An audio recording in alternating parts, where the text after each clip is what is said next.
do this. First question is, how did the ideas come about for the exhibit, and what were the initial goals? Where did you come up with the idea? The idea came through a series of conversations with myself and Kevin Sharp, who's the director of the museum. He got here, I think, in 2007-ish.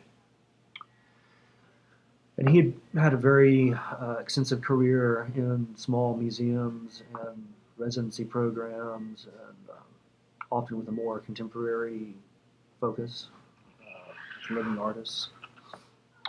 So he had new experiences to bring to the Dixon's remit, which had previously been post-impressionism and post-impressionism only. And he wanted to make it more relevant, more engaged with the local community, as well as educate his patronage and his donor base and his membership and his board specifically about what was happening in their own front and backyard, so to speak. My background is entirely contemporary. And so we had these conversations starting when I recruited him to the board of the Urban Art Commission when I led that organization.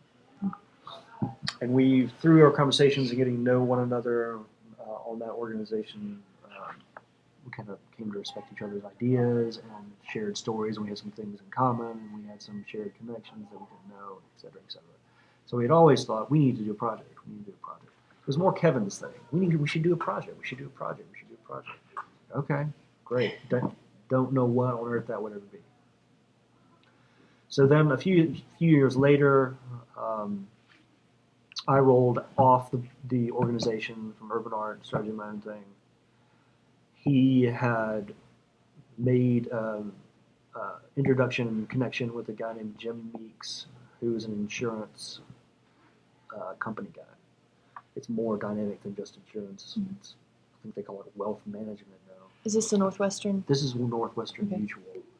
So he had moved to Memphis around 2009 or 10, I guess. He wanted to understand the local community, had lived in other places with that company, representing that company in different cities, and had always been attracted to the art community and wherever he had been, liked it just as a collector, or an emerging, burgeoning collector, as well as just a cultural patron. So they started talking about how he could help. Could he help fund something? Could he make something possible? What elements of his existing program might they be responsive? And then Kevin brought me into the mix. Said, well, actually, there's a really dynamic organization, or series of organizations in the city. Lots of things are changing and happening. There's some great art here. There's a person I know. He's trained as a curator. Let's talk to him. And so, mostly it was through myself and Kevin. But the reason it actually happened at all was because Jim Meeks was willing to fund it. Okay. Basically. All right. Interesting. In your curator's essay, you talk about people and organizations who have made significant contributions to contemporary visual arts throughout Memphis, starting in the 80s. Was there a specific reason for beginning the exhibit with works in 2001? Yes, because there's only so much space. The first idea was, to capture what is the contemporary in all its diverse, sundry forms would be a massive undertaking. And that it couldn't be just what's happening right now. It would do the city a disservice. Because it didn't happen overnight. And it took a lot of work from a lot of different people, from a lot of different aspects, and within a lot of different art worlds, plural. There's no one art world within the universe or in Memphis itself. There are various art communities within the city that all generate activity and have a concatenative effect to build momentum to make all this verve and energy and possibility happen. Sometimes they overlap, sometimes they have connections and correspondence with each other. Sometimes they work in complete isolation with one another, but they're all valid and all important. So we started trying to wrangle with what that would look like. How do you give credit to people that have kind of toiled in obscurity for years, and yet capture the energy of what is new and avant-garde and breaking news right now. So it became this really messy, overwhelming problem. Mm. And so the question was, how do we define what is contemporary? Because what's contemporary to me, having done graduate work in Britain and hung out with Sarah Lucas and Tresium and then what's happening with Artist Link in East Memphis, the garden clubs, is often very different. But to them, equally valid. And to their audience, more valid than my perspective. So, trying to give equal say and equal show space and equal attention and equal validity to very diverse forms within the contemporary moment. And so starting in 2001 was a convenient device. It's basically 12 dozen years, changing of the millennium, ends in September 11, World Trade Center, life is completely different. How have artists responded to a world since that era? What has been done within that time frame to generate the culture of now? But in the essay dating back to the 80s, I was trying to get back to the point that it goes a lot further than just 2001. The art in the show was made in the city starting in 2001 to now. But in order for that to even happen, there are people in decades previous.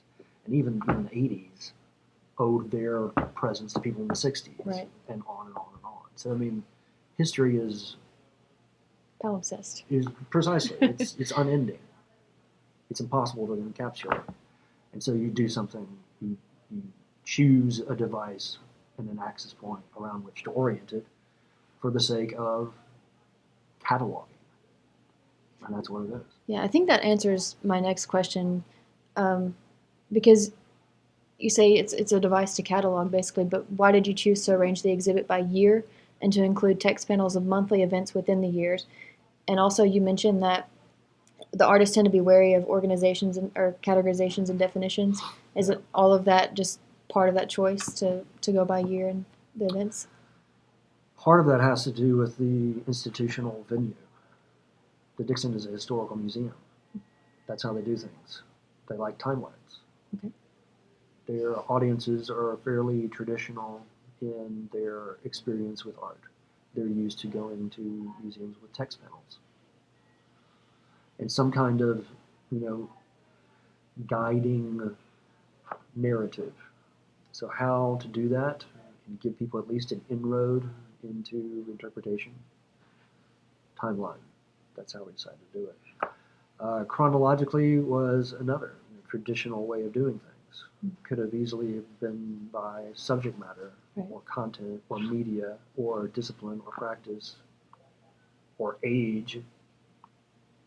They're all arbitrary, but they serve a purpose. It's just an organizational method. But primarily because the Dixon has a tradition of doing historical museums and organizing them by time frame, and so that's how they like to do things. So that's how we do it. Fair enough. In the radio interview with WKNO, you talk about scouting works from over 300 artists who have made a big impact on the city and made the city even more incredible than you realized it was. Yeah. And how did you come up with the works for the show? Was there an ultimate criteria for inclusion? Because that's a lot of work to filter. There's a tremendous amount of work to filter. And I have no doubt in my mind that there are 300 more that I didn't find. Mm-hmm. I started just writing down names, and I came up with over 100, just off the top of my head. And then I started looking, researching those people and realizing, oh my God, they actually went to school, and I forgot about all that group was doing, and oh shit. And you have to go down that, path, and then that path. And there's sort of endless rivulets of activity and energy of people that were very dynamic and very driven and very influential for a very brief period of time until they realized that they couldn't do anything else and they had to leave town. Mm-hmm. There are scores of those, scores and scores and scores. People leave town all the time because they get upset that there's not enough to do here. Some of them luckily come back, although that's usually not the case. It's just usually not the case.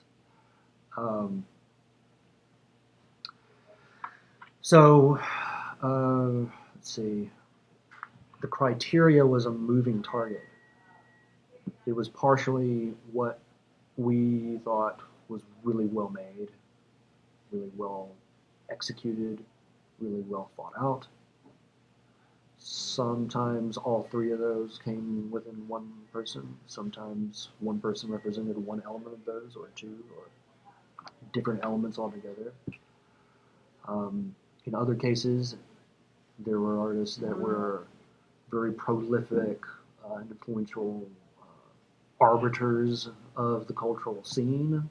So they were organizers of exhibitions, they were teachers, they were talkers, they were thinkers, they were doers. And that was, enough for them to, they need to be recognized because their influence changed the outlook of all these other artists that wound up doing all this stuff, so they need to be in there. So there were different reasons for different people being in there. There's not one rule of thumb. There was no checklist that everyone had to have their box ticked in order to be in the show. Just like history is malleable. Mm-hmm. The reasons any one person was in that show was malleable. It came about through discussion and conversation with Kevin Sharp and Julie Parati, who's the on-site curator. And what's going to be the most impactful exhibition that the Dixon can do and have a connection and provoke conversation within their core audience and then reach out to other audiences. So a lot of the reason the show came about the way it came about was because it wasn't just one person saying, I want this to happen. It's about what it could be to different people and what we wanted to hopefully express. And overall, I think we did this, is that we hope to convey that Memphis is much more complicated of a city. It's much more positive and dynamic a city than the majority of traditional Dixon audience members would ever realize. I mean, the feedback I've gotten from more traditional audiences is that, oh my God, I had no idea any of this was happening. And then there's even a segment of that group that says, I had no idea any of this was happening, and why is it art? Mm-hmm. So you have the traditional non-informed but receptive, and then you have the traditional non-informed but wary. And then you have the non-traditional, very informed and very wary, which represents a total different audience than the Dixon's normal crowd either. So I think it's accomplished what we hope to do, is get people talking about, get people to realize that it's really a complex ecosystem here, and that unfortunately it has never really taken off. That being said, it's more dynamic and interesting in some ways now than it's ever been, because there are more people seem to be participating and expressing a voice and trying to do things on their own, which is really exciting. But at the same time, it's almost more depressing because the few contemporary institutions we've had that had a possibility to, make a name for Memphis on the international scene and provide, outlet for local people and even international people coming in, have gone by the wayside because they couldn't sustain themselves. So I mean, it's a real. There's a lot of hope in that show, and then there's a lot of sadness in that show, from my perspective, because there's a lot about lost opportunity. I think this is kind of piggybacking on some of the things you were saying, and it might be an unfair generalization, but it seems that Southerners as a whole lean to the more conservative side of subject matter in contemporary art. And you mentioned that the exhibit needs to inspire a broader public. So as you were choosing works for the exhibition, did you feel a need for censorship for the Southern audience in any way?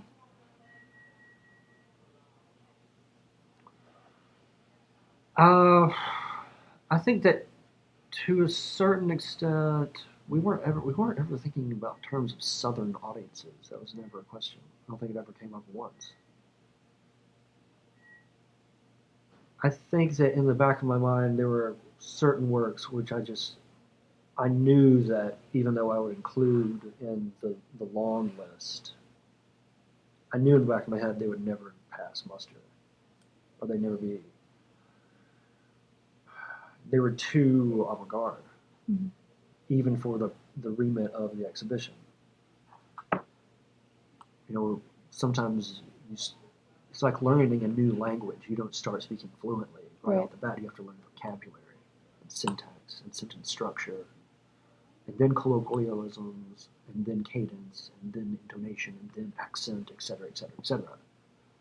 You have to start small. You have to start with the basic building blocks of the language itself.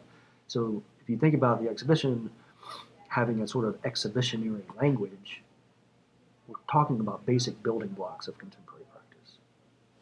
Okay. We're not talking Joseph Beuys. Right. Okay. Okay.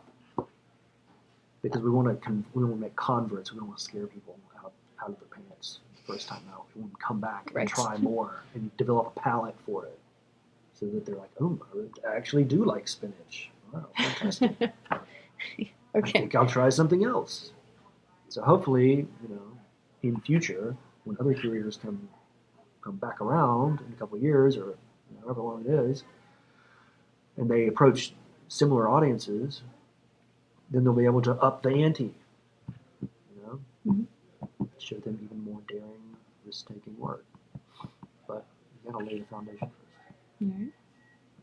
All right. There are artists in the show who are from different countries, like China and Vietnam. Yeah. Who worked in Memphis for a period of time. The diversity enhances the exhibit and provides opportunity for different voices. Right. How does the incorporation of works from diverse groups of people throughout the city contribute to the goals of the exhibition? Again, we're trying to show the diversity of practice, thereby including people with a variety of different backgrounds and life experiences and perspectives. I think is pretty crucial to that end. And it's not just for this exhibition, that's for any exhibition of that scale with that goal. Kong Wei Pang is very, very different than John Torina. Almost diametrically opposed. But they're equally compelling to me. I've never been the sort of art viewer or audience or curator that likes one thing and one thing only. That's very dull to me. Mm-hmm. So I love landscape painting, and I love big abstract installations for very different reasons. So bring it all together. My love for them is any less. Fair enough. When I visited the Dixon, I came upon a tour group that had just started because they were all like me and taking advantage of the pay what you want day. And I spent a lot of time observing just how the visitors responded to each other and the work, and how the tour guide would ask questions to make them relate. And maybe it was just me, but there seemed to be this really sense of pride and ownership that came throughout, and they were excited and they seemed to relate to the work. And I was wondering if you had been a fly on the wall in the gallery since the opening, and have you heard conversations or comments from the general public or elsewhere that just reinforced your ideas? The comments, I'm glad you picked up on that, because that was sort of an overarching ambition, was to give people a sense of pride of place. Mm-hmm. Look, all this amazing stuff is happening with this, and this is only like a tenth of a percent of what's happening. This isn't even all of it. This is nowhere near all of it. You need to be really excited. You need to get out there and find out more. Mm-hmm. You need to go to martial arts. You need to go to Crosstown. You know, these different places. I have not been a fly on the wall, because every time I go, someone points it out. Like, he's a curator, ask him. So I don't get that fly on the wall perspective. But the comments I've gotten have been generally through email or voicemails from people that see it for the first time and say how, likewise, they're very proud of it and they're excited by it, and there's that kind of sense of ownership, pride of ownership of their city and the creative culture of their city. So that is, good. That was a big part of the point, or the hope. But then there are also people that gripe at me for not getting in the show, or Why isn't there more performance? Why isn't there any performance work or relational installation or et cetera, et cetera, et cetera? Well, again, building blocks and institutional opportunity. That's a reason why, it's not the medicine factory. If it had been done at the medicine factory, it would have been a very different show altogether. In all likelihood, there would have been very little figurative painting. But it's not at the medicine factory; it's at the Dixon. So that's why. And this one, if you want more, avant-garde installation, etc., go do that. right? Be the curator of the exhibition you want to see in the world. Go do it, please, because we need more of it. We need everyone to get off their ass and start doing stuff. That's the point. Motivate people, whether it's by encouragement or by pissing them off. I don't care. I really don't. Just get off your ass and do something. All right. This one kind of piggybacks on some stuff that you've said already. Another thing, I'd never been to the Dixon before I went to the show. Are you joking? No, I didn't even know about it until I moved to Memphis. So what? I had no idea. So I'm How going long have you around been there? just a year, since I started school. You're year. kind of forgiven. But I didn't even know. But I was really interested in this crown molding pastel wall gallery, former house, with the cutting edge and then silly art sometimes, with like Mondo riding the U of M tiger. Yeah. And I'm like, this is the perfect setting for this ultra modern, one moment, old fashioned the next. Was a quote from your essay. And how did you? I know that the people that are involved as part of this, but how did you use the space of the Dixon Galleries and Gardens to just expound on this idea, or was it the space that inspired the exhibit?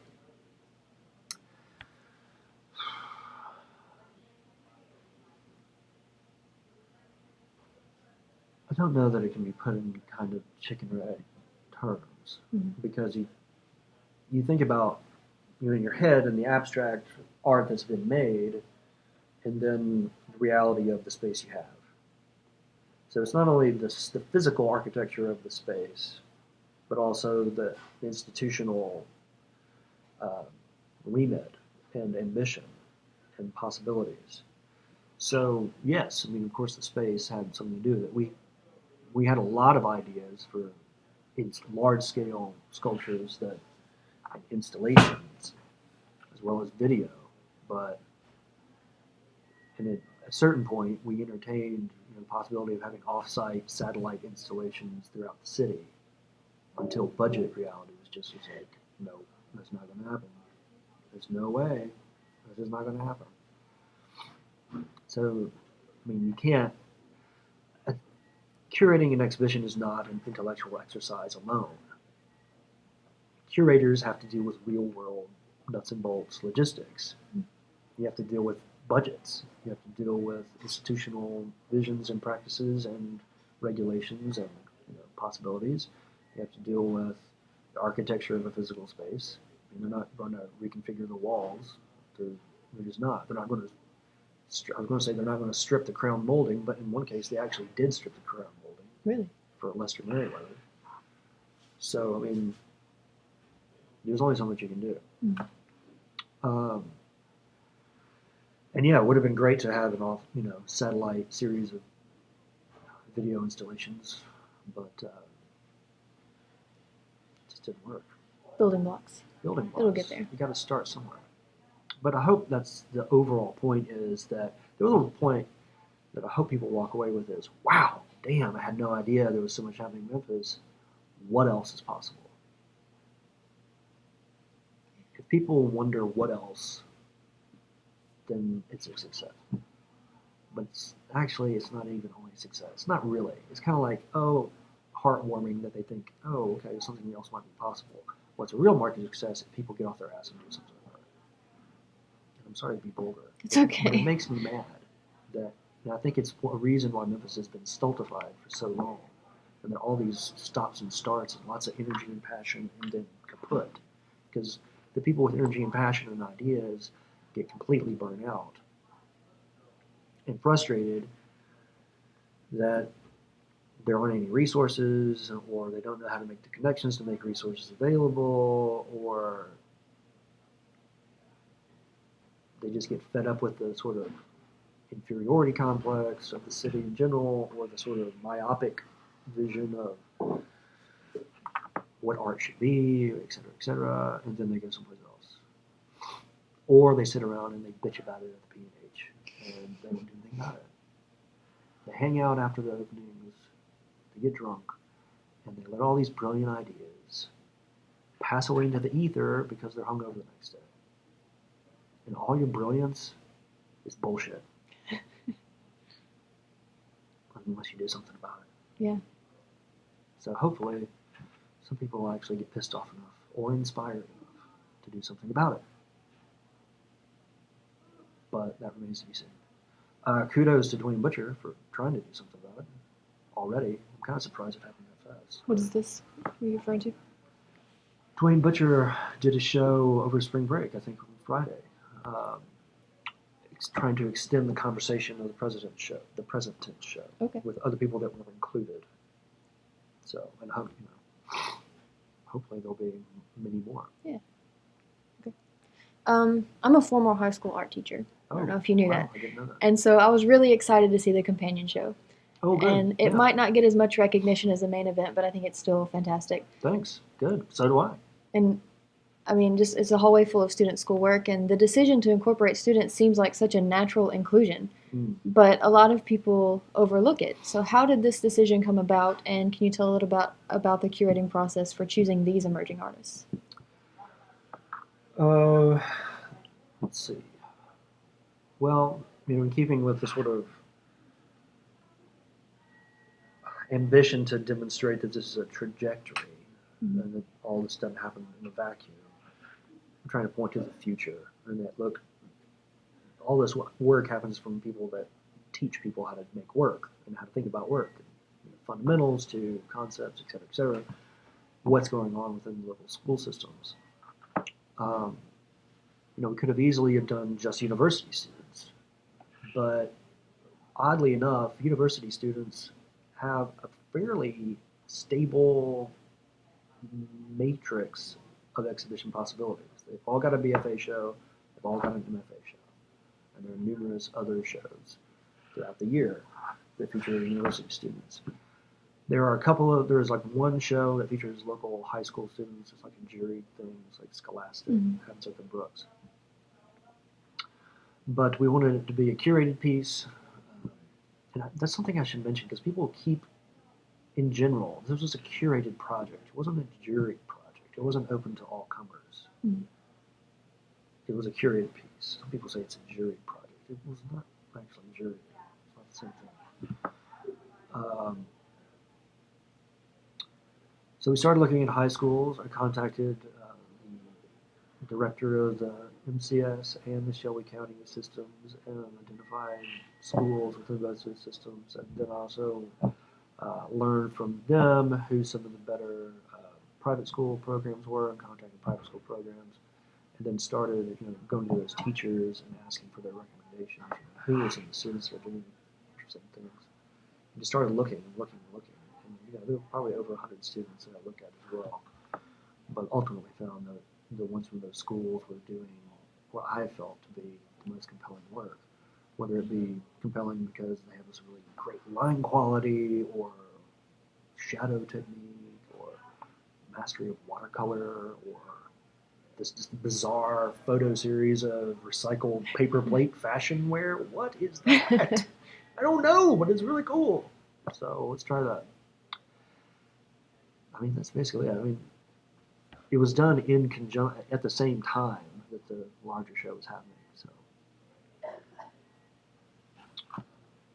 yeah, I really enjoyed getting to know that work and then understanding the depth of skill that's being taught in foundations in high schools. It's pretty impressive. It is. I was pretty astounded, actually. So it kind of reaffirms my faith in humanity. Drawing still matters to someone, which is nice. And then the last question is what we've kind of been building on the entire interview. But in the WKNO interview, Kevin Sharp mentions that there was just so much contemporary Memphis art that there's a possibility for the exhibition to be revisited down the road. And what are your thoughts on that? And do you have aspirations for working on a similar show in the future? Oh, it's too soon to answer the Too question. soon. There has been talk about, possibly a recurring series, but it's all just ideas right now. And like we said earlier, until there's actual logistics behind it and resources lined up and people willing to do the work to make all that come together, it's just conjecture right now. I mean, I think that he's receptive to it because I think the majority of consensus has been positive towards the museum for doing it. And so that's often how museums decide to do exhibitions, is if they think it's the possibility of being well received. So I think it's possible. I hope that would happen at some point in the future. I mean, I would love ideally for that to be kind of for it to not become an annual, but maybe every 2 years, but not, looking 10 years back, but more of a what's happening now type show, and to be a more concentrated piece of maybe, top. I hate these kind of top 40 under 40 things and top 30 under 30 and all that kind of rigmarole. So I don't want to put it in those terms, but select 20 artists, not 70, and give them space to really blossom within a larger area of the space. That would be interesting to me. If I were going to do something like that in the future, that's what I would do. Probably no more than 20 at a time within a 2-year period, looking over the last 2 years, and do it almost like a model like the British Art Show does. They do it every 5 years. Looking back, it happens every 5 years at a different city in Britain, and they have multiple satellite installations. And it's about what the curator believes to be the best work happened over the past 5 years. I think it'd be great if Memphis could do it every 2 years, because that's almost more manageable in a way. It's on a smaller scale, and have it more frequent would be to continue the momentum and continue to inflate the balloon, so to speak. If you leave it too long, it tends to die. And so hopefully that would be the case. I don't know that I have the desire to do it again, personally. I kind of left it all on the floor. I'd be happy to turn over my files to whoever wants to take it on. You point people in the right direction, or what I think would be some interesting possibilities. But as far as what I'm hoping to work on next, it would need to be something of a smaller scale, like a 20-person show or even a 10-person show. And it would be, I don't know that it would be historical in nature. I think it would have to be almost like working around media. I mean, curators often, they often have their own interests and fascinations, and so I've done the historical retrospective on a massive scale. I've kind of done it. I'm ready to do something new, engage something different. Not to say I wouldn't do it again if the right circumstances were, in place, but it's not my first impulse. All right. Well, I don't have any more questions if you're satisfied with that interview. No, sounds good. All right. Thanks. Well, thank you. You're very welcome.